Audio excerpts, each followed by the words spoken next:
Still messing with all of this stuff. It's none of it's right. But at least I can test my ranges. I wanted to talk about a small revolution in the industry of education based on technology, right? So, one way to look at what's been happening for 30 years now, something like that, is the so called technological revolution, which is really the uh, part of the transistor revolution, which is the electronic revolution or the computer revolution. So computers is kind of taking over a bunch of things, right? Automating jobs, right? Part of that is robots or robot like objects, right? Where things are controlled by a computer so they can be very accurate and precise. In fact, look at the Precision Gamers Nexus is a wonderful tour of the Intel facility out in the desert there in Arizona, I think. Look at the precision required to make the chips that go into the machines, right? That's one layer up. Well, maybe two. As we put more things in software, right? As we put more things on computers, because software doesn't run without hardware. We've run into that problem a number of times where hardware becomes obsolete and we can't find it, whether it's floppy disks or magnetic tapes or 8-track in the music industry, right? Like records in the music industry, it doesn't really matter. These things come and go, but when hardware becomes obsolete and the software doesn't run on it anymore, you have a big problem. So as computers eat everything, things just go away. They vanish. They're gone. And they go away very quickly. And they go away very quickly because they got created very quickly. Because computers let you create things very quickly, super fast. So one of the things you haven't noticed, because it's been taken for granted, is that this happened in education already. A while ago, quite a while ago. So at some point, Kahn Academy was founded. And Kahn Academy started a revolution in education. Like overnight, bang, you go online and get classes. And they're excellent, excellent class. I've been using Kahn Academy since it hit the scene. Um, and the reason why this sort of caused this education is now we can put education into the computer, not just IBM. The first revolution's accounting in the computer, right? Billing is the second revolution. Oh, we do billing. Just do back end accounting after we enter all the invoices. Now I'm going back, right? I'm going late 1800s, early 1900s, right? We're all the way back there, right? And then we electronify all that, right, in the 50s, 60s, right? And now all of a sudden we've got all these mechanical business machines that were tabulating accounting data that are now able to do things like print invoices at the front desk. You get NCRs, part of that revolution, and all this. This is a very long history. And then, again, all the way back to the 1800s. And all this stuff is being done in transistors now. Now, whether or not that's a good bet is up in the air, by the way. And that was enabled almost entirely by IBM and IBM alone, which is stunning to me now. It's just absolutely stunning that IBM basically forced us into the transistor age or enabled us to go into the transistor age, depending upon how you look at it. So from the beginning, from the early 2000s, people had already observed, believe it or not, technology doesn't benefit education, but it does make it worse. That's already well known, by the way. Now, obviously, the world is not smooth and consistent and perfect. And so that's not universally true for each individual, right? But it is true for groups, right? Groups on average, right? Because you're already dealing with groups, you have to deal with averages, don't do better with technology, right? Well, there's an additional learning burden, right? And the way you learn is constrained to what the technology can deliver and not to what a person can deliver. So if I'm showing somebody how to do something, some people learn better by reading about it. Some people learn better by actually trying it out without reading about it. Some people learn better when you tell them, and some people learn better when you show them. And those are all different and completely orthogonal, completely disconnected. I've done corporate training, I've done personal training for people, in technology. This is just the reality. It's also all over the literature. So I don't know why people don't read and do a little bit of research, but they don't. Okay, all over the research, right? There's different modes of learning, there's different ways of learning. Different people learn differently. Some people learn by watching, some people learn by doing, some people learn by reading, some people learn by hearing, some people learn on their own. Some people cannot learn on their own, but that some is actually almost everybody. And the fact that maybe you're different, I know I'm different, doesn't say anything about the world. It just says you're a freak. I don't mind being a freak, so I'm cool with it. But also, that's actually super important to realize. Like, not everyone's you, bro. Right? And not everybody's Elon Musk, and not everybody's that other person that learned it online, right? Like, how many people watched Andrew Ng's original machine learning course over the weekend? I did. I was pissed off I couldn't do it all in one day because I absorb information pretty fast. So for me, I'm like, oh, this is great. Just give me more, right? And that was back when it came out. I forget how long ago that was. This is the original one when he was in California somewhere, one of the big schools in California. So when Kahn comes out with his stuff, everybody goes, aha, we know technology is good for education. False. No, you don't. So it's actually wrong. There's no data to support it. All the data says the opposite, which is even more important, right? No data to support something in one case. Data actually being there and saying, no, you're wrong is a different case. Right? Now you're just denying reality.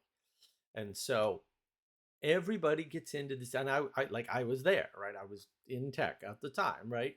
In Boston, where that really took off. This big education center, right? 30 schools within 10 miles or something stupid. I mean, it's insane. It's insane. It's not even a college town. It's like college. It's a big college, the whole place. It's wonderful. So all these tech ed startups happen, right? I mean, you get the financial industry, fintech, right? And you got all this ed tech, and like education startups are everywhere, and they're all electronic, and almost all of them failed. Which begs the question, with the benefit of Khan Academy and what Salman Khan did, so you've got a template to follow. Why did almost all of those companies actually already go out of business the first wave? And why has every other attempt pretty much not done the way they expected? I mean, look, there's education companies out there that are doing okay and are giving you classes and courses and stuff. I wouldn't trust any of them, by the way. I don't, I mean, I've used Free Code Camp and stuff like that, especially for that stuff, and I find to be their systems to be subpar. Now, I don't have a degree in anything, but also I've actually done successful training. Successful, like I've been able to take people from zero to concept. Right now, the problem is you can't do that with everybody. In fact, you can't do it with most people. People have to have an aptitude for things, which is sort of like an inbuilt potential for attaining a skill or something, right? And then they have to put in the work and actually obtain the skill. Those are two things, right? And there's more, but like this is a lot harder than people think. You don't sit somebody down and teach them to code. That doesn't happen, right? You can try that, but they won't know how to code when you're done. And they may be useful, and you could probably use them in your coding project, whatever. I don't care if they don't know how to code. That's what I care about, because that's what I care about, right? Maybe you don't care about that. That's fine. You don't have to care about what I care about. I don't care. I care about, can you actually code? And the same is true for everything else. So then this begs the question, well, if the technology isn't the thing, because Khan Academy is still around, then what is? And this is tied up with absolutely everything around you. And I noticed it at the time. I was like, why are these people copying this? This isn't going to work. You can't learn online. Most people can't learn online. Most people can't sit down and do the work. Most people watch a video and they don't even know what they miss. And if you need proof of that, you can go over to Navigating Patterns and watch my much bigger channel and watch one of my commentary videos. Like, go ahead. Go ahead. You know what to do? Look at the title of one of those videos, watch it on your own first, take some notes, and then go through my commentary on it and see what you missed. Because not for everybody. You're all, well above average if you're on the internet. you found my channel, you must be a genius. So there'll probably be things you missed, right? And that's true for everything, for everyone, which kind of sucks because it's almost like we live in an imperfect world and we're imperfect people or something. But that's another topic for a different day. The bottom line is, Salman Khan is an excellent teacher. Like, the guy's brilliant, and he knows how to present information. And the idea of presenting information is, almost unknown in the education industry. Like, I've talked to these people. They seem clueless about how education works. And I have definitions of education and training on navigating patterns if you want to check those out. The short videos. If you haven't seen them already. If you've seen them and you forget or whatever, just revisit them. These people don't seem to have a sense for how you deliver information matters and the audience matters. They seem to think that if you just take information and technology and smash them together randomly, that you have edtech. And all those companies failed. I don't think that's a coincidence. And the companies that succeed are YouTube. I don't mean literal YouTube. I mean, they copied YouTube. You get a bunch of video lectures. Okay. And maybe some slides and a quiz afterwards. Fair. I mean, that's a little bit more sophisticated than YouTube, but also that's YouTube. That's the success pattern. The success pattern isn't Salman Khan. The success pattern is YouTube. And you can argue that's largely what Kahn Academy does. Fair. But he's an excellent teacher. He's not a good teacher. He's not an above average teacher. He's a once in a generation teacher. And that's the difference. And the other problem is sample bias. For self-starting self-learners, which is an embarrassingly small percentage of the population, by the way. There are numbers on this. You could go look this up. Right? Or remember school when everybody around you was lazy and didn't do the work? Right? Now, granted, I never did my homework. Also, I got A's pretty easily and, smoked every test I ever took. So whatever. Except in Latin, I totally failed Latin. Utterly, it's a complete catastrophe. It's a French too. Completely failed the 1 year of French I took. It was a bloodbath. It's horrible. I'm still drowning in the blood from my failures to learn other human spoken language, which is weird because I know 8 programming languages. Not a problem there. So when you look around, when you think about the past, you'll realize most people are lazy and most people aren't self-learners. You need to be not lazy and a self-learner, right? And you need to do the work because, look, I can self-start any number of things. I could list for you a dozen things off the top of my head that I would do, but for, right? So being a self-starter doesn't magically make you do the thing. You still have to do the thing, right? You need energy, you need attention, usually you need resources, right? I mean, I'd love to build a floating deck for my pond, and I really don't have the space, and maybe that's not so much of a problem because I can kind of get around not having a shop, sort of, right? But like that complicates things, and I don't have a convenient place to do shop work. I don't have a convenient place to bench machines, or I would get a video out about getting my Xerox 1108 up and running. If you want to see that, by the way, comment, because that will maybe motivate me. And I bought a thing to dump MFM discs automagically. I gotta get that out and play with that. I don't have the space. So I'm a self-starter, and I would self-start that with the available resources, which I don't have right at the moment. And I'm working on that. I don't have to do too much. There's a back room. Maybe we could get the back room a little bit more clear, and I could get that project running. I could move that machine in here. It's winter now. I can run it in the house. Can't run it in the house in the summer. It gets too hot. I could maybe do that and set the cameras up and get get it filmed for you. So the self-starting it doesn't work in a vacuum. Okay. So when you have motivated, right, self-starting, self-educating, self-learning, right, curious, because you have to want to learn the thing, right, combined with a good teacher on a medium that you have access to. And the other thing about Khan Academy is, guy knows how to use slides. He knows how to use, whiteboards or blackboards or whatever the heck he's using online. Like, man, good information presentation, right? And good ordering, good sequence. Learn this, then learn that. The modules are perfect. They're perfect. I don't know, like they're just perfect. I don't know how the hell he does. It's magic. So as far as I'm just freaking magic. You know what's not magic? The tech. The tech's easy. I saw a dozen companies repeat that tech. A dozen. Didn't work.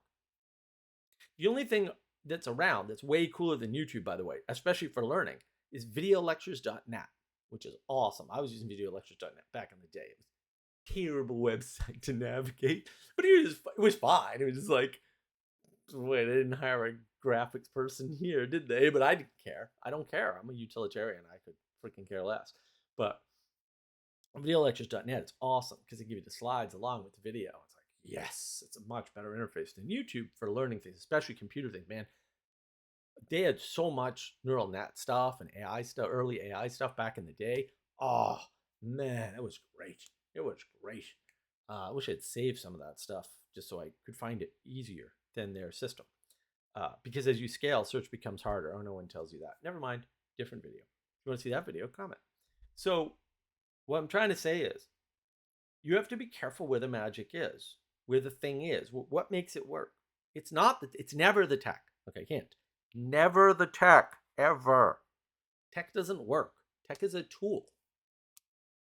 Salman Khan is a genius teacher who knows how to set up lessons and knows how to teach them. Those are two separate skills that are rare enough on their own. And I think he's a once in a generation educator. I really do.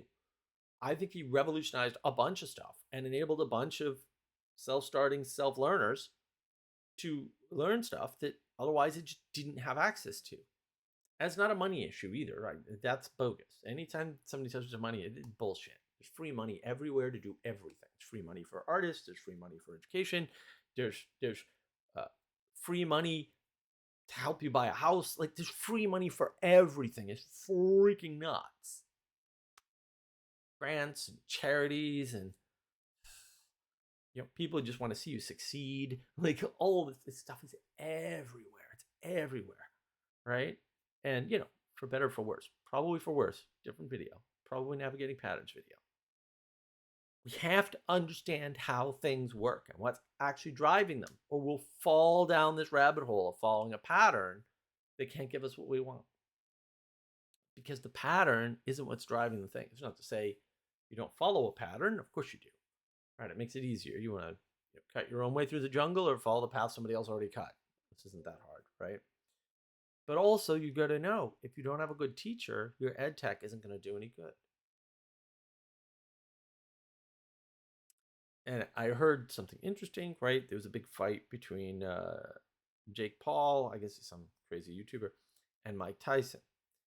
And I guess Netflix got that fight, and they couldn't deliver the video because it's outside their business model. See my earlier video about how Netflix actually works and why streaming services are a bad pattern and a bad idea, right? Unless you're Netflix. They couldn't deliver, which means they probably won't get the NFL games either. But it's weird. The largest streaming service in the world couldn't deliver streaming of a live. The largest streaming service in the world couldn't deliver a live. Oh, we're using different tech. You have to be. There's no way around it. Oh, and you've never done that before, and so you suck at it. Oh, so much for hiring the best tech and tech people in the industry in the world. Yeah, that didn't save you, did it? Interesting, isn't that it? I find that fascinating. I'm not surprised one little bit. That's why I did my video earlier on Netflix and how they work and why it matters. And they're not a streaming service in the classical sense. The other streaming services are completely different. The other ed tech companies don't have Salman Khan. Right. And that's the key. Tech is only as good as what's driving it.